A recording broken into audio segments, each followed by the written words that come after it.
Welcome back to maths with BK. So class 9th में हमारा चल रहा है चैप्टर नंबर 2 पॉलिनोमियल्स, जिसकी एक्सरसाइज 2.4 के आज हम क्वेश्चन नंबर 8 को निपटाएंगे। ये जो क्वेश्चन नंबर 8 है ये उन्हीं दो क्यूबिक आइडेंटिटीज पर बेस्ड है जिस पर हमारा क्वेश्चन नंबर 6 और क्वेश्चन नंबर 7 था।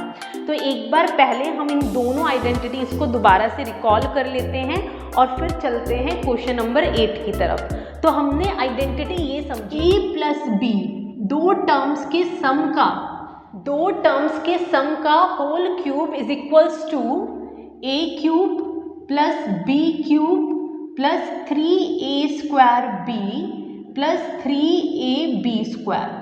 ठीक है, ये हमने आइडेंटिटी समझी थी और इसी के साथ हमने डिफरेंस वाली आइडेंटिटी भी समझी थी, that is a minus B का अगर होल क्यूब है तो वहाँ क्या चेंजेस आते हैं, यहाँ दो प्लेसेस पर माइनस आते हैं, बस लास्ट वाली टर्म पॉजिटिव होती है। So a cube minus B cube minus 3a square b plus 3ab square. तो फटाफट से चलते हैं क्वेश्चन नंबर 8 की। हाँ जी, एक्सरसाइज 2.4 क्वेश्चन नंबर 8 में बोला जा रहा है factorise each of the following. Basically इस क्वेश्चन में हमें टोटल 5 क्यूबिक पॉलिनोमियल्स दिए हैं जिन्हें हमें फैक्टराइज करना है। देखिए, मैंने फैक्टराइज का आपको मतलब बताया था कि रायता समेटने की बारी आ गई है, यानी जितना हो सके हमें इन्हें ब्रैकेट फॉर्म्स में लाना है। अब ध्यान से सुनिए, यहाँ पर टोटल 4 टर्म्स हैं। अगर आप ध्यान से देखें तो फर्स्ट टर्म बन रही है 2a का whole cube plus second term किसका होल क्यूब बन रही है, तो b क्यूब होता है b का क्यूब।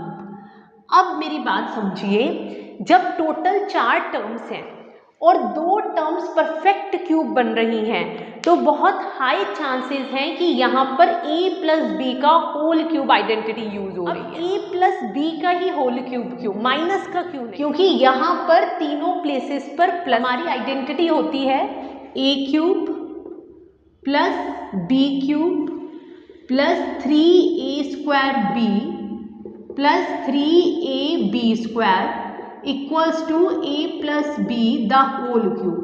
अब यहाँ पर बस हमें a और b की वैल्यूज डिसाइड करनी है। a क्या होगा, कंपेयर कीजिए, क्यूब के अंदर जो भी है हमारा a होगा। यहाँ पर क्यूब के अंदर 2a है, इट मीन्स a का रोल प्ले कर रहा है 2a, और यहाँ क्यूब के अंदर जो भी है वो मेरी सेकेंड टर्म हो जाएगी, दैट इज b। तो यहाँ पर अब थर्ड टर्म हमारी क्या फॉर्म होगी, 3 इंटू a स्क्वायर, a का मतलब 2a और into b plus fourth term observe कीजिए, फोर्थ टर्म क्या होगी, 3 इंटू a 2a इंटू दूसरी टर्म जो है उसका स्क्वायर, तो दूसरी टर्म है b। अब हम इस पूरे को, और जब आप इन्हें मल्टीप्लाई करेंगे तो यही दो टर्म्स फॉर्म होंगी। इट मीन्स ये जो क्वेश्चन में दिया था उसे मैं इस फॉर्म में लिख पा रही हूँ। इस फॉर्म का मतलब ये है और इसका मतलब ये है। तो नेक्स्ट स्टेप में हम इसे लिखेंगे फर्स्ट टर्म क्या है यहाँ पर 2a प्लस सेकेंड टर्म क्या है, ध्यान से देखिए, b द होल क्यूब, और होल क्यूब का मतलब है इसे हम 3 बार लिख सकते हैं। इट मीन्स क्वेश्चन में ये जो क्यूबिक पॉलिनोमियल दिया था इसके 3 फैक्टर्स ये रहे, या फिर ऐसे कहिए कि ये जो है ये हमारे इस पॉलिनोमियल पूरा डिवाइड करेगा। अब बढ़ते हैं सेकंड पार्ट। अगर आप ध्यान से ऑब्जर्व करें, फर्स्ट और सेकंड पार्ट बिल्कुल सेम है, माइनर सा डिफरेंस है, और वो डिफरेंस है साइन का। यहाँ पे प्लस है बट यहाँ दोनों प्लेसेस पर माइनस है। ऐसा इसलिए है क्योंकि सेकंड पार्ट में a माइनस बी का होल क्यूब आइडेंटिटी यूज हो रही है।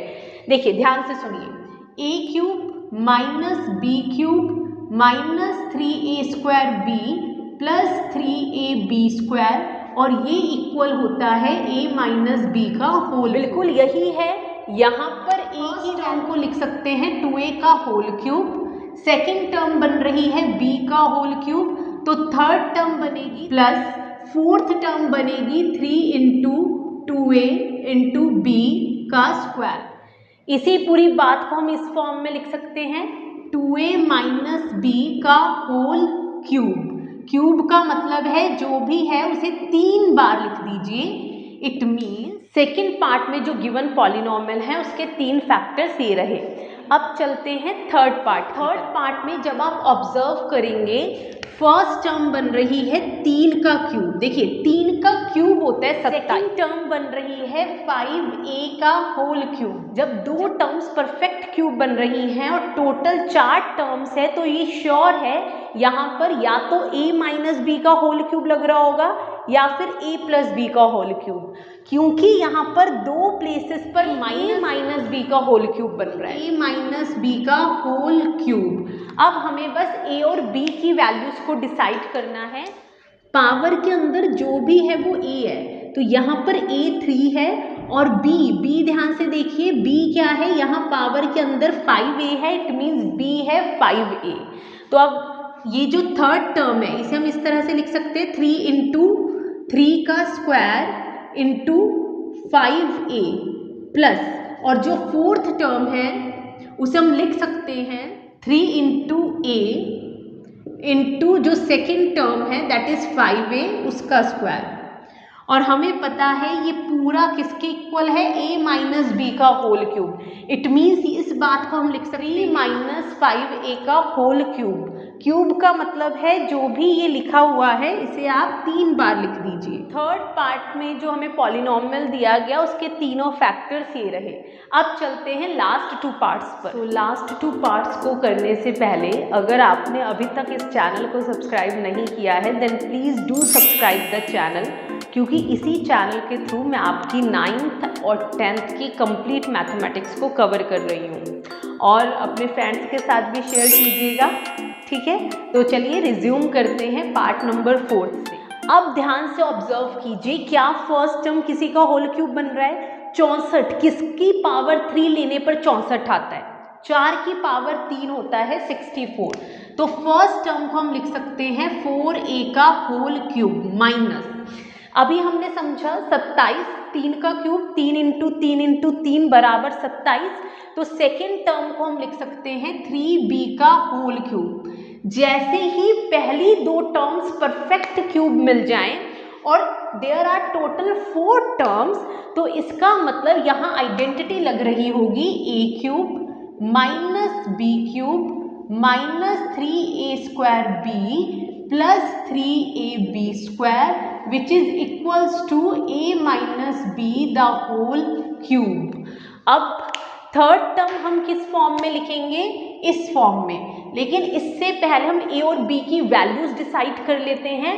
तो पावर के अंदर जो भी होगा वो a होगा, और यहाँ पर पावर के अंदर 4a है, इट मीन्स 3 इंटू यहाँ पर हम लिखेंगे 4a का होल स्क्वायर इंटू, अब b क्या है तो उसके लिए आप दूसरी टर्म को ऑब्जर्व कीजिए, यहाँ पावर के अंदर 3b लिखेंगे 3b प्लस 3 इंटू a बोले तो फर्स्ट टर्म देखिए, तो यहाँ पर 4a आएगा और इंटू दूसरी टर्म का स्क्वायर दैट इज 3b का स्क्वायर। और इसी बात को हम लिख सकते हैं इस फॉर्म में a मतलब 4a माइनस दूसरी टर्म का यहाँ पर मतलब है 3b का होल क्यूब।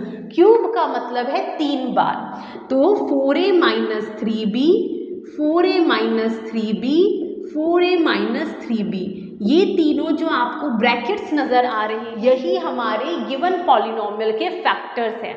अब चलते हैं आज के लास्ट। फर्स्ट टर्म 27 3 का क्यूब होता है और p क्यूब अपना ही क्यूब होगा p का क्यूब, तो फर्स्ट टर्म बन रही है 3p का होल क्यूब माइनस 1 की पावर कुछ भी लीजिए 1 रहता है, तो 1 का क्यूब 1 होगा और 216 6 का क्यूब होता है। कुछ क्यूब्स आपको लर्न होने चाहिए जो इम्पॉर्टेंट क्यूब्स है, जैसे 216 6 का क्यूब होता है, ठीक है। इसी तरह से आपका अभी हमने किया 64 जैसे 4 का क्यूब होता है एंड सो ऑन। थोड़े बहुत आपको जो भी एनसीईआरटी में वो तो आपके टिप्स पे होने चाहिए। तो 216 होता है 6 का cube, it means second term को हम इस तरह से लिख सकते हैं 1/6 का होल क्यूब माइनस, जैसे ही 2 टर्म्स परफेक्ट क्यूब मिली तो यहाँ पर हम कह सकते हैं a cube minus b cube minus 3a² plus 3ab² which is equals to a minus b the whole cube. तो यहाँ पर थर्ड टर्म को हम लिखेंगे 3 इंटू ए क्या है, ध्यान से ऑब्जर्व कीजिए, पावर के अंदर जो भी है वो a है, इट मीन्स a का रोल प्ले इस पार्ट में कर रहा है 3p। सो 3p का होल स्क्वायर। b के लिए आपको सेकेंड टर्म को ऑब्जर्व करना था, सो b का रोल प्ले कर रहा है 1/6, तो b के प्लेस पे लिख देते हैं 1/6 प्लस 3 इंटू ए बोले तो 3p इंटू b² b बोले तो 1/6 का होल स्क्वायर। तो टर्म्स को सॉल्व करेंगे तो यही बनेगी, जिससे ये रीचेक हो जाएगा कि हम सही दिशा में हैं। अब इस पूरी बात को हम लिख सकते हैं a माइनस बी का whole cube, that is 3p minus 1/6 का होल क्यूब। क्यूब का मतलब है जो भी ये ब्रैकेट है इसे 3 टाइम्स लिख दीजिए, जितनी पावर उतना टाइम्स। तो यहाँ पर जो गिवन पॉलिनॉमियल था उसके तीनों फैक्टर्स ये रहे जी। मिलते हैं आपसे नेक्स्ट वीडियो में with new question, new identity. Okay, bye bye.